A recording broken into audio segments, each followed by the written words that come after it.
नमस्कार दोस्तों, स्वागत है आपका स्वदेश की बात चैनल में। दोस्तों, आज हम एक ऐसी कहानी लेकर आपके सामने आए हैं जो इन दिनों काफ़ी चर्चा में है, और वो कहानी है जामुन का पेड़। कृष्णचंद्र जी की कहानी है ये। दरअसल बात ये है कि कुछ दिनों पहले ICSE जो बोर्ड है उसने अपनी 10वीं कक्षा के सिलेबस से इस कहानी को बाहर निकाल दिया है, जबकि बोर्ड की परीक्षा के बस 3 महीने ही लगभग बाकी हैं। और कहा गया है कि इससे प्रश्न नहीं पूछे जाएंगे। तो ऐसा क्या कारण है कि इस कहानी को निकालना पड़ा है उन्हें सिलेबस से? दोस्तों, जामुन का पेड़ एक ऐसी कहानी है जो सरकार और सरकारी जो संस्थान हैं उनके काम काज के तौर तरीक़ों पर बहुत ही करारा व्यंग किया गया है इस कहानी में। एक तरह से कृष्णचंद्र जी ने चीर कर रख दिया है सरकारी कामकाज में जो सुस्ती बरती जाती है, जो आलस्य बरता जाता है, वो बहुत ही जो कह सकते हैं विडंबनापूर्ण है। तो उसको कितनी समझदारी के साथ उन्होंने किस तरह के जो है व्यंग्यात्मक वाक्यों का प्रयोग करके पूरे उस सरकारी जो दफ्तर हैं उनके कामकाज के तौर तरीक़ों को पूरा नंगा कर दिया है उन्होंने। कोई भी सरकारी अफसर या सरकारी जो दफ्तर है या सरकार इस कहानी को लेकर के वो तभी तक सहनशील हो सकती है यदि उसमें जो है सहनशीलता है, लोकतांत्रिक मूल्यों के प्रति आस्था है। नहीं तो ये कहानी जो है उनको एकदम हिला कर रख देने वाली है, झकझोर कर रख देने वाली है। तो इसको सिलेबस से बाहर निकालने की वजह जो है स्पष्ट रूप से समझ में आती है हमें। तो आइए आज हम उस कहानी का पाठ करें। उससे पहले कृष्णचंद्र जी के बारे में थोड़ी सी बातें, 1 मिनट। तो कृष्णचंद्र जी का जन्म जो है 23 नवंबर को, यानी आज के दिन, यानी आज उनका जन्मदिन है। 23 नवंबर 1914 को हुआ था। जो पहले जो पाकिस्तान में जो आज पड़ता है उस पाकिस्तान के वज़ीराबाद में इनका जन्म हुआ था 23 नवंबर को। तो आज उनका जन्मदिन है, तो उनकी इस कहानी का पाठ करके मैं उनको अपनी श्रद्धांजलि अर्पित करता हूँ। आज वो हमारे बीच नहीं है। कृष्णचंद्र जी को उनकी कहानियों या उनके जो और भी कथा साहित्य हैं उनके योगदान के लिए उनको 1961 में मिला था पद्म भूषण सम्मान, सरकार ने दिया था। इसके बाद कृष्णचंद्र जी की जो है सक्रियता केवल कहानियों तक ही सीमित नहीं रही, बल्कि नाटक और दूसरी जो विधाएं हैं उसमें भी उन्होंने लेखन किया। रेडियो के लिए उन्होंने कई नाटक लिखे। इनके 20 उपन्यास हैं, 30 कहानी संग्रह हैं और दर्जनों ऐसे रेडियो नाटक इन्होंने लिखे हैं।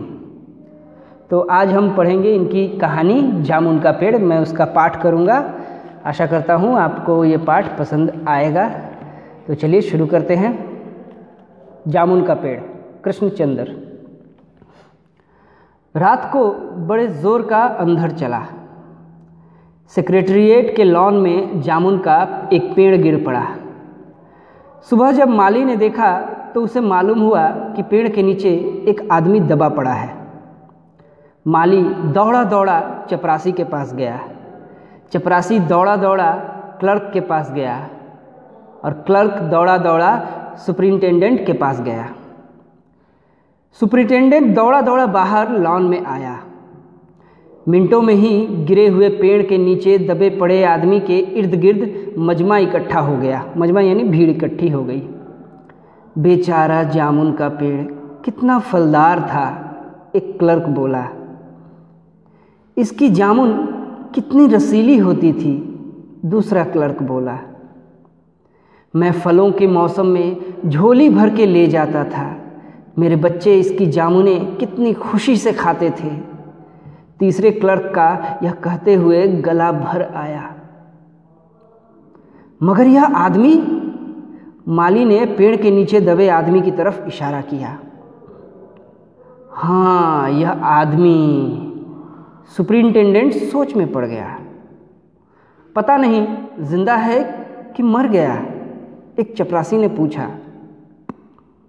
मर गया होगा, इतना भारी तना जिसकी पीठ पर गिरे वह बच कैसे सकता है? दूसरा चपरासी बोला, नहीं, मैं जिंदा हूँ। दबे हुए आदमी ने बमुश्किल कराहते हुए कहा। जिंदा है? एक क्लर्क ने हैरत से कहा।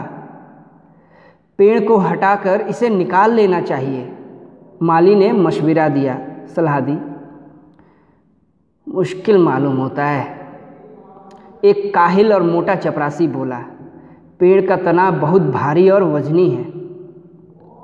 क्या मुश्किल है? माली बोला। अगर सुपरिंटेंडेंट साहब हुक्म दें तो अभी 15-20 माली, चपरासी और क्लर्क जोर लगा के पेड़ के नीचे दबे आदमी को बाहर निकाल सकते हैं। माली ठीक कहता है। बहुत से क्लर्क एक साथ बोल पड़े। लगाओ जोर, हम तैयार हैं। एकदम बहुत से लोग पेड़ को काटने पर तैयार हो गए। ठहरो, सुपरिंटेंडेंट बोला, मैं अंडर सेक्रेटरी से मशवरा कर लूं। आदमी दबा पड़ा है और मशवरे हो रहे हैं। सुपरिंटेंडेंट अंडर सेक्रेटरी के पास गया। अंडर सेक्रेटरी डिप्टी सेक्रेटरी के पास गया। डिप्टी सेक्रेटरी जॉइंट सेक्रेटरी के पास गया और जॉइंट सेक्रेटरी चीफ सेक्रेटरी के पास गया। चीफ सेक्रेटरी ने जॉइंट सेक्रेटरी को कुछ कहा, जॉइंट सेक्रेटरी ने डिप्टी सेक्रेटरी से कहा और डिप्टी सेक्रेटरी ने अंडर सेक्रेटरी से कहा। फाइल चलती रही। इसी में आधा दिन गुजर गया। दोपहर को खाने पर दबे हुए आदमी के इर्द गिर्द बहुत भीड़ हो गई थी। लोग तरह तरह की बातें कर रहे थे। कुछ मनचले क्लर्कों ने मामले को अपने हाथ में लेना चाहा। वह हुकूमत के फैसले का इंतज़ार किए बगैर पेड़ को खुद से हटाने की तैयारी कर रहे थे कि इतने में सुपरिंटेंडेंट फाइल लिए भागा भागा आया। बोला, हम लोग खुद से इस पेड़ को यहाँ से नहीं हटा सकते। हम लोग वाणिज्य विभाग के कर्मचारी हैं और यह पेड़ का मामला है। पेड़ कृषि विभाग के तहत आता है, इसलिए मैं इस फाइल को अर्जेंट मार्क करके कृषि विभाग को भेज रहा हूँ। वहाँ से जवाब आते ही इसको हटवा दिया जाएगा। दूसरे दिन कृषि विभाग से जवाब आया कि पेड़ हटाने की जिम्मेदारी तो वाणिज्य विभाग की ही बनती है। यह जवाब पढ़कर वाणिज्य विभाग को गुस्सा आ गया। हम इस मामले को हॉर्टिकल्चर विभाग के सुपुर्द कर रहे हैं, क्योंकि यह एक फलदार पेड़ का मामला है और कृषि विभाग सिर्फ अनाज और खेतीबाड़ी के मामले में फैसला करने का हक रखता है। जामुन का पेड़ एक फलदार पेड़ है, इसलिए पेड़ हॉर्टिकल्चर विभाग के क्षेत्र में आता है। सब एक दूसरे की जिम्मेदारी दूसरों पर लाद रहे हैं, खुद कुछ नहीं करना है। रात को माली ने दबे हुए आदमी को दाल भात खिलाया। हालांकि लॉन के चारों तरफ पुलिस का पहरा था कि कहीं लोग कानून को अपने हाथ में लेकर पेड़ को खुद से हटवाने की कोशिश न करें, मगर एक पुलिस कांस्टेबल को रहम आ गया और उसने माली को दबे हुए आदमी को खाना खिलाने की इजाज़त दे दी। माली ने दबे हुए आदमी से कहा, तुम्हारी फाइल चल रही है, उम्मीद है कि कल तक फैसला हो जाएगा। दबा हुआ आदमी कुछ न बोला। माली ने पेड़ के तने को गौर से देखा और देखकर कहा, अच्छा है तना तुम्हारे कूल्हे पर गिरा, अगर कमर पर गिरता तो रीढ़ की हड्डी टूट जाती। दबा हुआ आदमी फिर भी कुछ न बोला। माली ने फिर कहा, तुम्हारा यहाँ कोई वारिस हो तो मुझे उसका अता पता बताओ, मैं उसे खबर देने की कोशिश करूँगा। मैं लावारिस हूँ, दबे हुए आदमी ने बड़ी मुश्किल से कहा। माली अफसोस जाहिर करता हुआ वहाँ से हट गया। तीसरे दिन, 2 दिन गए गुजर चुके। तीसरे दिन हॉर्टिकल्चर विभाग से जवाब आया। बड़ा कड़वा जवाब लिखा था, काफ़ी आलोचना के साथ। उससे हॉर्टिकल्चर विभाग का सेक्रेटरी साहित्यिक मिजाज का मालूम होता था। उसने लिखा था, हैरत है, इस समय जब पेड़ लगाओ स्कीम बड़े पैमाने पर चल रही है, हमारे मुल्क में ऐसे सरकारी अफसर मौजूद हैं जो पेड़ काटने की सलाह दे रहे हैं, वह भी एक फलदार पेड़ को, और वह भी जामुन के पेड़ को, जिसके फल जनता बड़े चाव से खाती है। हमारा विभाग किसी भी हालत में इस फलदार पेड़ को काटने की इजाज़त नहीं दे सकता। अब क्या किया जाए? एक मंचले ने कहा, अगर पेड़ नहीं काटा जा सकता तो इस आदमी को काट कर निकाल लिया जाए। आदमी को ही काट के निकाल लिया जाए, पेड़ नहीं काटा जा सकता ना, आदमी को काटा जाए। क्या विडंबना है। यह देखिए, उस आदमी ने इशारे से बताया, अगर इस आदमी को बीच में से यानी धड़ की जगह से काटा जाए तो आधा आदमी इधर से निकल आएगा और आधा आदमी उधर से बाहर आ जाएगा और पेड़ भी वहीं का वहीं रहेगा। मगर इस तरह से तो मैं मर जाऊंगा। दबे हुए आदमी ने एतराज़ किया। यह भी ठीक कहता है, एक क्लर्क बोला। आदमी को काटने का नायाब तरीका पेश करने वाले ने एक पुख्ता दलील पेश की। आदमी को काटने का जो नायाब तरीका पेश किया गया, उसको पेश करने वाले आदमी ने एक दलील पेश की। आप जानते नहीं हैं, आजकल प्लास्टिक सर्जरी के जरिए धड़ की जगह से इस आदमी को फिर से जोड़ा जा सकता है। हाँ, वही बात है कि फर्स्ट प्लास्टिक सर्जरी जो है हमारे पूरे विश्व में जो है वो हुई थी, हमारे देश में किसकी? गणेश की हुई थी। तो उसी तरह का तर्क है। तो प्लास्टिक सर्जरी से धड़ को जोड़ा जा सकता है। अब फाइल को मेडिकल डिपार्टमेंट भेज दिया गया। मेडिकल डिपार्टमेंट ने फौरन इस पर एक्शन लिया। जिस दिन फाइल मिली उसने उसी दिन विभाग के सबसे काबिल प्लास्टिक सर्जन को जांच के लिए मौके पर भेज दिया। तो जिस दिन फाइल मिली, इस वाक्य में भी व्यंग्य है, यानी फाइल पहुंची कब? जिस दिन मिली उस दिन किया, फाइल पहुंचने में जितने दिन लगे हों। सर्जन ने दबे हुए आदमी को अच्छी तरह टटोल कर, उसकी सेहत देखकर, खून का दबाव, सांस की गति, दिल और फेफड़ों की जांच करके रिपोर्ट भेज दी कि इस आदमी का प्लास्टिक ऑपरेशन तो हो सकता है और ऑपरेशन कामयाब भी हो जाएगा, मगर आदमी मर जाएगा। ऐसा संभव थोड़ी है। आदमी को 2 पीस में काट दो, उसके बाद फिर जाके प्लास्टिक सर्जरी से जोड़ दो तो जिंदा रहेगा वो। लिहाजा यह सुझाव भी रद्द कर दिया गया। रात को माली ने दबे हुए आदमी के मुंह में खिचड़ी डालते हुए उसे बताया, अब मामला ऊपर चला गया है। सुना है सेक्रेटरिएट के सारे सेक्रेटरियों की मीटिंग होगी, उसमें तुम्हारा केस रखा जाएगा। उम्मीद है सब काम ठीक हो जाएगा। दबा हुआ आदमी एक आह भरकर आहिस्ते से बोला, हमने माना कि तगाफुल न करोगे, लेकिन खाक हो जाएंगे हम तुमको खबर होने तक। ये एक शेर है शेर इस तरह से, हमने माना कि तगाफुल न करोगे लेकिन खाक हो जाएंगे हम तुमको खबर होने तक। जब तक तुमको पता होगा, जब तक तुम इस मामले को सीरियसली लोगे, तब तक मैं ख़त्म हो जाऊंगा। कहने का अर्थ यही है। तो माली ने अचंभे से मुंह में उंगली दबाई, हैरत से बोला, क्या तुम शायर हो? दबे हुए आदमी ने आहिस्ते से सिर हिला दिया। दूसरे दिन माली ने चपरासी को बताया, चपरासी ने क्लर्क को और क्लर्क ने हेड क्लर्क को। थोड़ी ही देर में सेक्रेटरिएट में यह बात फैल गई कि दबा हुआ आदमी शायर है। बस फिर क्या था, लोग बड़ी संख्या में शायर को देखने के लिए आने लगे। इसकी खबर शहर में फैल गई और शाम तक मोहल्ले मोहल्ले से शायर जमा होना शुरू हो गए। जैसे एक कौवा मरता है तो बहुत सारे कौवे जमा हो जाते हैं, उसी तरह से शायर के इस तरह के दबने की खबर सुनकर पेड़ के नीचे बहुत सारे शायर जमा हो गए। तो कृष्णचंद्र ने किसी भी वर्ग को छोड़ा नहीं है। सभी जो वर्ग हैं, जिन वर्गों में जो दिखावटी लोग हैं, उन दिखावटी लोगों को बेनकाब किया है। सरकार में सभी जो है आलसी ही नहीं होते हैं, कुछ काम करने वाले भी होते हैं। उसी तरह से जो साहित्यिक हैं उसमें भी बहुत सारे, अधिकांश साहित्यिक जो हैं वो उसी तरह के होते हैं, अपना जो है उल्लू सीधा करते हैं। उसका भी यहाँ जिक्र आएगा। तो उस रूप में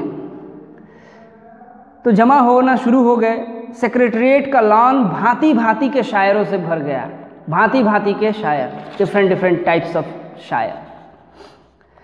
सेक्रेटरिएट के कई क्लर्क और अंडर सेक्रेटरी तक जिन्हें अदब और शायर से लगाव था, रुक गए।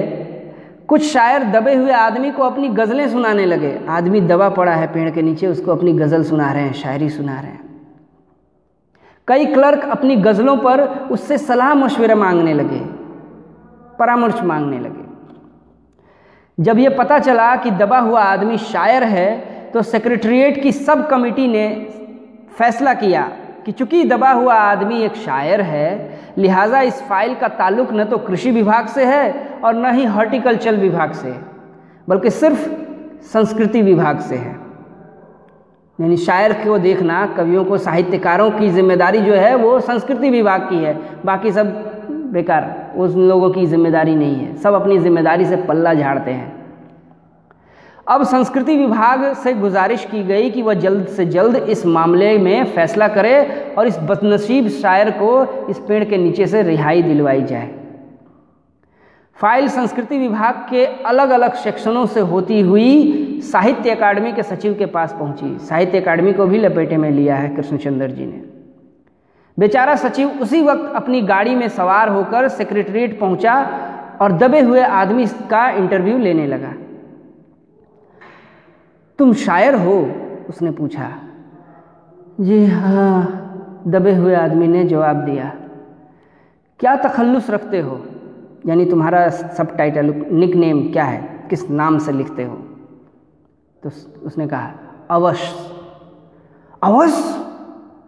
जोर से चीखा सचिव, जोर से चीखा, क्या तुम वही हो जिसका मजमुआ कलाम अक्स के फूल हाल ही में प्रकाशित हुआ? क्या तुम वही हो जिसने, ये पुस्तक का एक नाम है, मान लीजिए मजमुआ कलाम अक्स के फूल, तो तुम उसके लेखक हो? दबे हुए शायर ने इस बात पर सिर हिलाया। क्या तुम हमारी अकादमी के मेंबर हो? सचिव ने पूछा। मेंबरशिप लिया है तुमने हमारी एकेडमी का? नहीं। हैरत है, सचिव जोर से चीखा, इतना बड़ा शायर, अवस के फूल का लेखक और हमारी अकादमी का मेंबर नहीं है? उफ उफ, कैसी गलती हो गई है हमसे। कितना बड़ा शायर और कैसे गुमनामी के अंधेरे में दबा पड़ा है। गुमनामी के अंधेरे में नहीं, बल्कि एक पेड़ के नीचे दबा हुआ। भगवान के लिए मुझे इस पेड़ के नीचे से निकालिए, अभी बंदोबस्त करता हूँ। सचिव फौरन बोला और फौरन जाकर उसने अपने विभाग में रिपोर्ट पेश की। दूसरे दिन सचिव भागा भागा शायर के पास आया और बोला, मुबारक हो, मिठाई खिलाओ।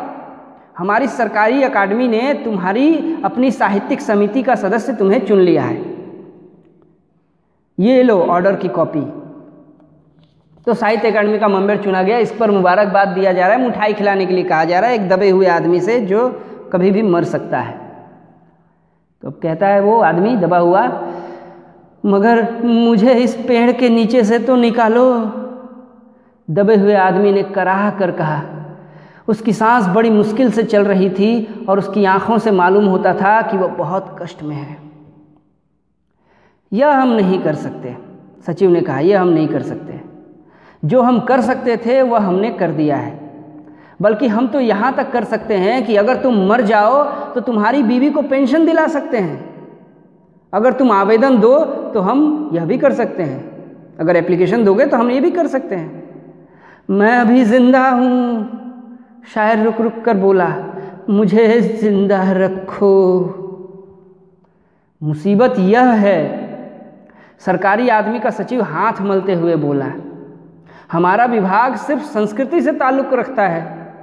आपके लिए हमने वन विभाग को लिख दिया है, अर्जेंट लिखा है। शाम को माली ने आकर दबे हुए आदमी को बताया कि कल वन विभाग के आदमी आकर इस पेड़ को काट देंगे और तुम्हारी जान बच जाएगी। माली बहुत खुश था। हालांकि दबे हुए आदमी की सेहत जवाब दे रही थी, मगर वह किसी न किसी तरह अपनी जिंदगी के लिए लड़े जा रहा था। कल तक, सुबह तक किसी न किसी तरह उसे जिंदा रहना है। दूसरे दिन जब वन विभाग के आदमी आरी कुल्हाड़ी लेकर पहुंचे तो उन्हें पेड़ काटने से रोक दिया गया।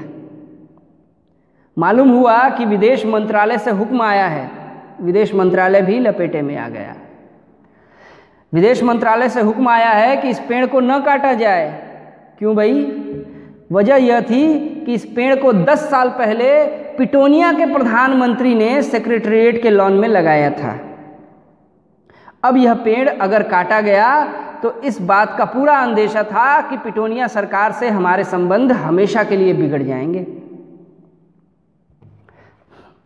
मगर एक आदमी की जान का सवाल है। एक क्लर्क गुस्से से चिल्लाया। दूसरी तरफ 2 हुकूमतों के ताल्लुकात का सवाल है। दूसरे क्लर्क ने पहले क्लर्क को समझाया, और यह भी तो समझ लो कि पिटोनिया सरकार हमारी सरकार की कितनी मदद देती है। सरकार को कितनी मदद देती है। क्या हम इसकी दोस्ती की खातिर एक आदमी की ज़िंदगी भी कुर्बान नहीं कर सकते? वही बात हो गई जो कुछ समय पहले बहुत चलन में था ना।